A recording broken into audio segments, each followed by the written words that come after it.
Study IQ IAS, आपका selection हमारा mission. नमस्कार दोस्तों, स्टडी IQ देख रहे हैं आप और मैं हूं वरुण जौहरी। जय हिंद, जय भारत। क्या न्याय मज़हब से ऊपर होता है या मज़हब न्याय को दबा देता है? ये एक सवाल है जो उठता है एक ऐसे केस में जिसने सत्ता को हिलाकर रख दिया था।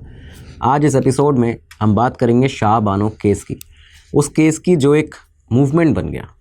इस तरह से चला कि एक मूवमेंट बन जाता है जो बताता है कि आज भी कैसे एक औरत की आवाज़ देश की राजनीति को, मज़हब को और न्याय को हिला सकती है। ऐसा क्या था इस केस के फैसले में जिसके बाद फतवे जारी किए गए, राम मंदिर बाबरी मस्जिद केस में एक बड़ा मोड़ आया, बहुत बड़ा टर्न आया और देश में यूनिफॉर्म सिविल कोड की बात उठी।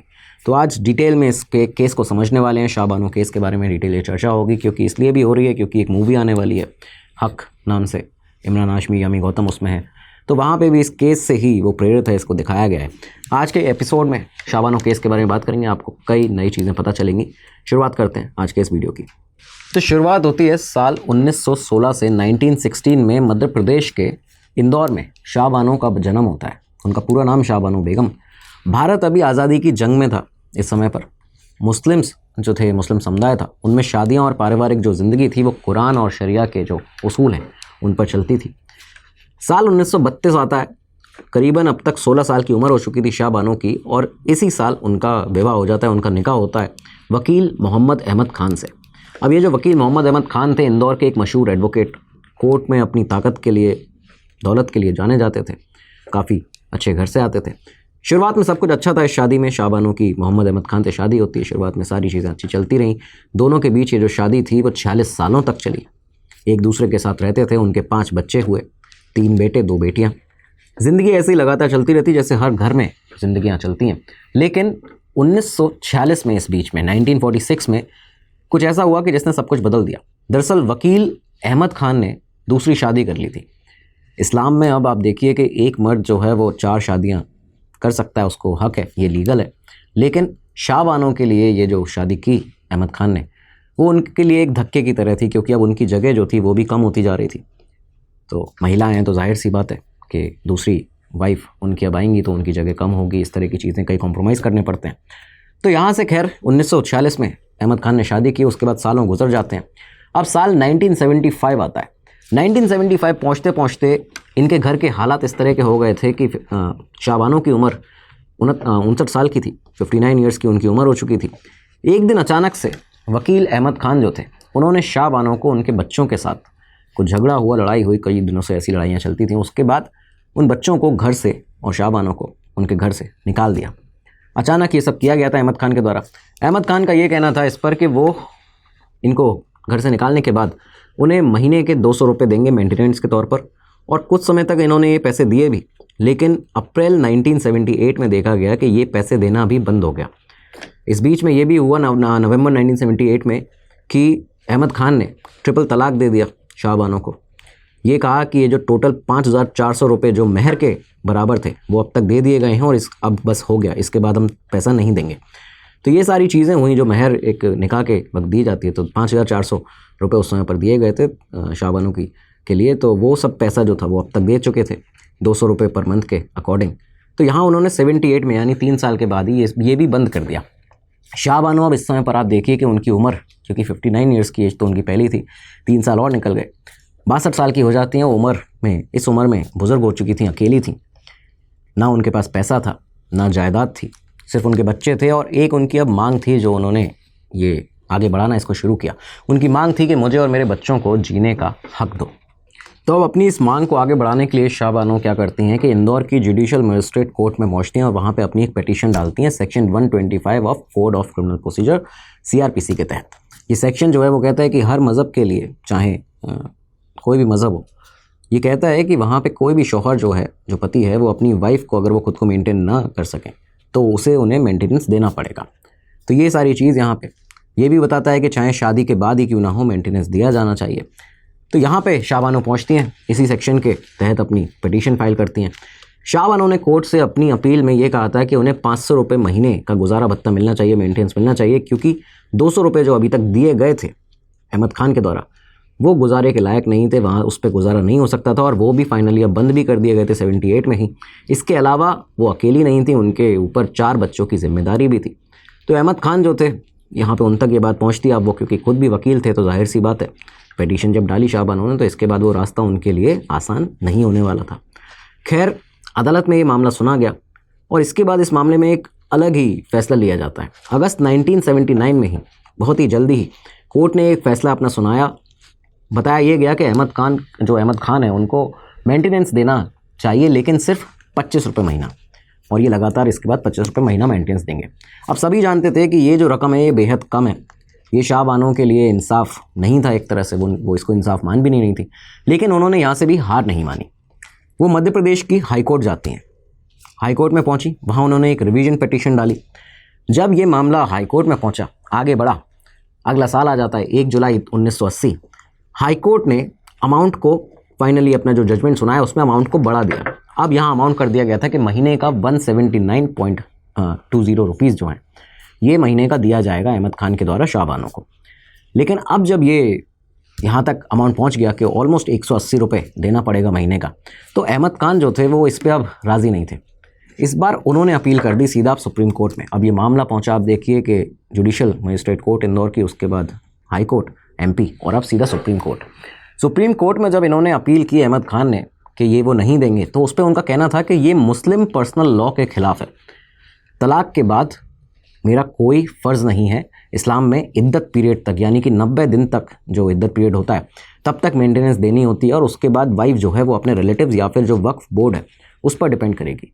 तो ये सब उनका यहाँ पे कहना था। उनका साथ में ये भी कहना था कोर्ट के सामने कि कुरान के मुताबिक तलाक़ के बाद शौहर का फ़र्ज़ जो है वो ख़त्म हो जाता है, और सेक्शन 125 CRPC सिर्फ क्रिमिनल लॉ है, पर्सनल लॉ पर अप्लाई नहीं होगा। लेकिन ये मामला जो था अब सर्वोच्च न्यायालय पहुंच चुका था, सुप्रीम कोर्ट में केस पहुंचा। तो यहाँ पे पहले 2 जजेस की बेंच बनाई गई, उन्होंने इसकी सुनवाई की। जस्टिस मुर्तज़ा फजल अली और A वरदराजन, ये दोनों जजेस थे जिन्होंने ये फैसले पर सुनवाई की। लेकिन इसके बाद 3 फरवरी 1981 आ गया था। अब देखिए 78 से केस प्रॉपरली शुरू हुआ, 81 आ जाता है।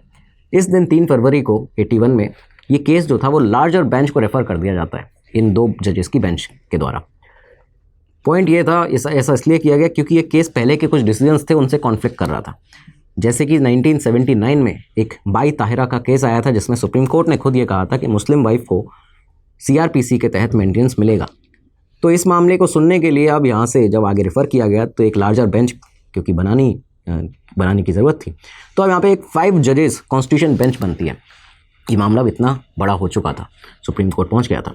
तो ये जो 5 जजेस की कॉन्स्टिट्यूशन बेंच थी, इसमें चीफ जस्टिस YV चंद्रचूड़ थे, रंगनाथ मिश्र थे, DA देसाई थे, O चिन्नप्पा रेड्डी थे, और इनके साथ ES वेंकट रमैया थे। ये 5 जजेस इन्होंने सुनवाई शुरू की। सुनवाई के अब यहाँ से दौर चलते रहे, सालों निकलते रहे। आप देखिए कि 1980 आ चुका था, 5 साल यहाँ से निकलते हैं, 85 आ जाता है। लड़ते लड़ते शाहबानो जो थी उनकी उम्र 69 ईयर्स की हो चुकी थी।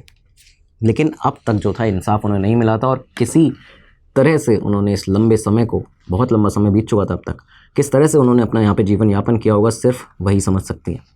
तो साल 1985 आ चुका था। 23 अप्रैल सुनवाइयाँ चलती रहीं। उसके बाद फाइनली 23 अप्रैल 1985 ये वही दिन था जब सुप्रीम कोर्ट के इन 5 जजेस की बेंच ने फाइनली मोहम्मद अहमद खान वर्सेस शाहबानो बेगम केस, AIR 1985 SC 945 इस पूरे केस का नंबर था, इस पर फाइनली अपना जजमेंट सुनाया, एक फ़ैसला सुनाया। कोर्ट ने ये कहा यहाँ पे कि सेक्शन 125 और मुस्लिम पर्सनल लॉ में कोई कॉन्फ्लिक्ट नहीं है। कुरान खुद ये कहती है कि डाइवोर्स वाइफ जो है, अगर वो खुद को मेंटेन ना कर सके तो वो शौहर जो है वो फ़र्जदार है, और वो सिर्फ इद्दत पीरियड तक नहीं है, वो 90 डेज़ के पीरियड तक नहीं है, ज़िंदगी भर तक के लिए वो फ़र्जदार है, तो उसको मेंटेनेंस देना पड़ेगा। कोर्ट ने यहाँ पे आर्टिकल 44 का भी जिक्र किया, जो यूनिफॉर्म सिविल कोड UCC की बात करता है। यहाँ से ही यूनिफॉर्म सिविल कोड की बात होना शुरू हो गई थी एक प्रॉपरली सुप्रीम कोर्ट की तरफ से, और ये अफसोस भी जताया था सुप्रीम कोर्ट ने कि ये अभी तक इम्प्लीमेंट नहीं हुआ है UCC। इस लैंडमार्क जजमेंट के बाद फाइनली आप देखिए कि शाहबानो को मेंटेनेंस मिलना शुरू हुआ। 85 में ही सही, 78 से इतने साल वो परेशान रही, लेकिन फाइनली यहाँ से मेंटेनेंस मिलना शुरू हुआ। वो खुश थी। खैर, ये जो खुशी थी और ये जो फैसला था, इस फैसले ने एक तरह से जो महिलाएं थी उनके लिए एक नई उम्मीद जगा दी थी। बहुत दिनों के बाद उनकी लाइफ में खुशी आई थी शाहबानो की, लेकिन ये जो खुशी थी वो ज़्यादा दिन तक टिकने वाली नहीं थी।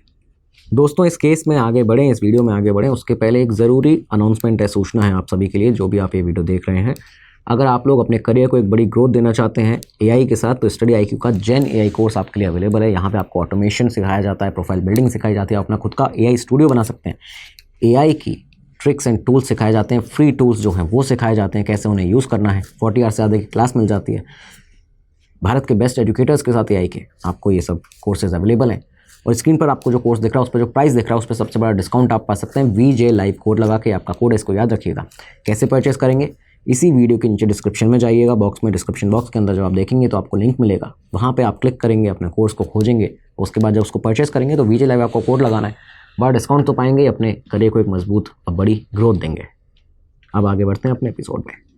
अब इस केस के जजमेंट के बाद, सुप्रीम कोर्ट के फैसले के बाद हुआ कुछ ये कि पूरे देश में बवाल मच गया। कई सारे लोग इस पर बातें करने लगे, चर्चा करने लगे। मुस्लिम समुदाय था वो बहुत ही ज़्यादा नाराज़ था इससे।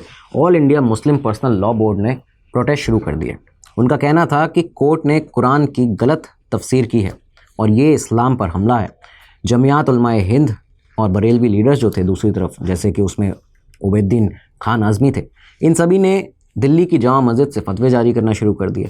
सैयद काजी जैसे जो स्पोक्स पर्सन थे, उनका ये कहना था कि ये सेकुलर लॉ पर्सनल लॉ को ओवरराइड नहीं कर सकता है। साथ ही साथ प्रेस भी लगातार, कई बड़े बड़े अखबार इसके बारे में रोज़ छापते थे। तो अब ये एक नेशनल इशू बन चुका था, प्रेस ने इसको पूरी तरह से नेशनल इशू बना दिया था। कुछ मुसलमान ये थे जो कह रहे थे कि हिंदुआइजेशन हो रहा है मुस्लिम्स का, ये उसकी शुरुआत हो चुकी है एक तरह से। जबकि हिंदू नेशनलिस्ट जो थे उनका ये कहना था कि यूसीसी जो है उसके लिए हमें एक मौके की तरह हम इसको देख सकते हैं, क्योंकि सुप्रीम कोर्ट ने यूसीसी की, यूनिफॉर्म सिविल कोड की बात की है। लेकिन शाह बानो को बहुत ज़्यादा परेशानी इस बीच में लगातार हुई जब ये प्रोटेस्ट होने लगे उनके खिलाफ, उनके इस केस के खिलाफ, उनके पक्ष में जो फैसला आया था उसके खिलाफ। तो शाह बानो को लगातार धमकियाँ मिलने लगीं और इस धमकियों की वजह से उनको अपना घर छोड़ना पड़ा। वो अपने घर को छोड़कर एक मदरसे में जाके रहने लगीं। डर का पूरा माहौल लगातार बना हुआ था उनके लिए। लेकिन ये सिर्फ शुरुआत एक तरह से आप इसको कह सकते हैं, क्योंकि उस बीच में देश की राजनीति में भी कुछ बहुत ज़्यादा चीज़ें जो थी वो हो रही थी। अब आप देखिए कि ये जो फैसला 85 में आया है, इसके जस्ट एक साल पहले 1984 में जनरल इलेक्शंस हुए थे और उन जनरल इलेक्शंस में इंडियन नेशनल कांग्रेस ने बहुत बड़ी जीत हासिल की थी। राजीव गांधी देश के प्रधानमंत्री बने थे। लेकिन 1985 में जो शाह बानो का केस हुआ, उस पर फैसला आया सुप्रीम कोर्ट का, कांग्रेस सरकार को ये लगा कि उनको मुश्किल में डाल दिया इस फैसले ने, क्योंकि मुस्लिम वोट बैंक जो है वो खोने का डर यहाँ से लगातार दिख रहा था।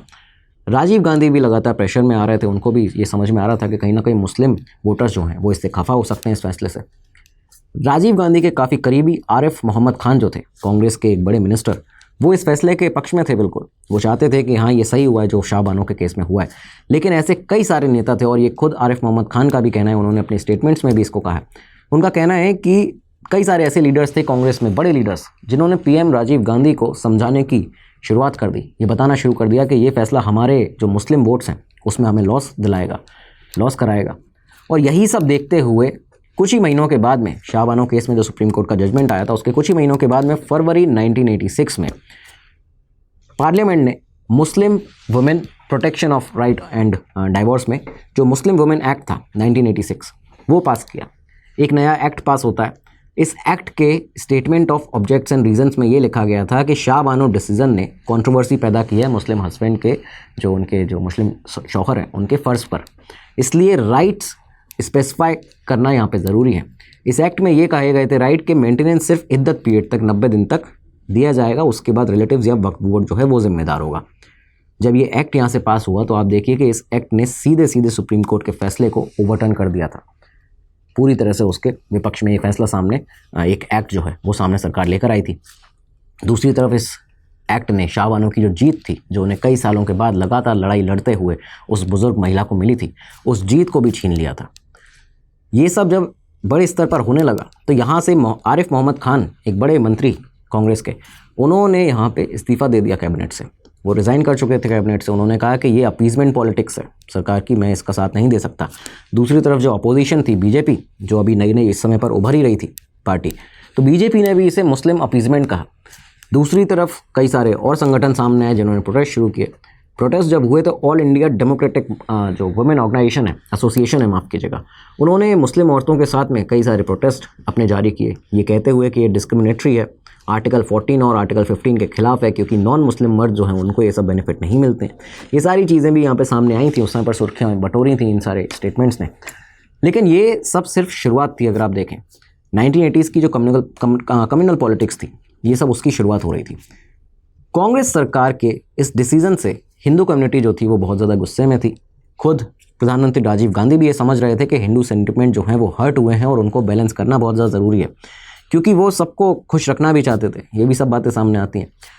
और ये वक्त वो था जब देश के अंदर एक बहुत बड़ा मुद्दा जो था वो बहुत बढ़ चढ़ कर सामने आ रहा था। ये मुद्दा था राम मंदिर बाबरी मस्जिद केस। अयोध्या में दरअसल 1984 और 85 में कुछ ऐसी चीज़ें चल रही थी कि राम मंदिर जो है उसके गेट खोले जाएं, हिंदुओं को पूजा करने दी जाए। वीएचपी इसमें बहुत बढ़ चढ़कर एक्टिवली सामने आ चुकी थी। बीजेपी ने वीएचपी का साथ ले लिया था। बीजेपी के कई सारे नेता इसमें सामने थे और कांग्रेस ये बात जानती थी कि बीजेपी ने राम मंदिर का मुद्दा जो है उसको पकड़ लिया है, उसे हिंदू संगठनों का पूरा सपोर्ट मिल रहा है।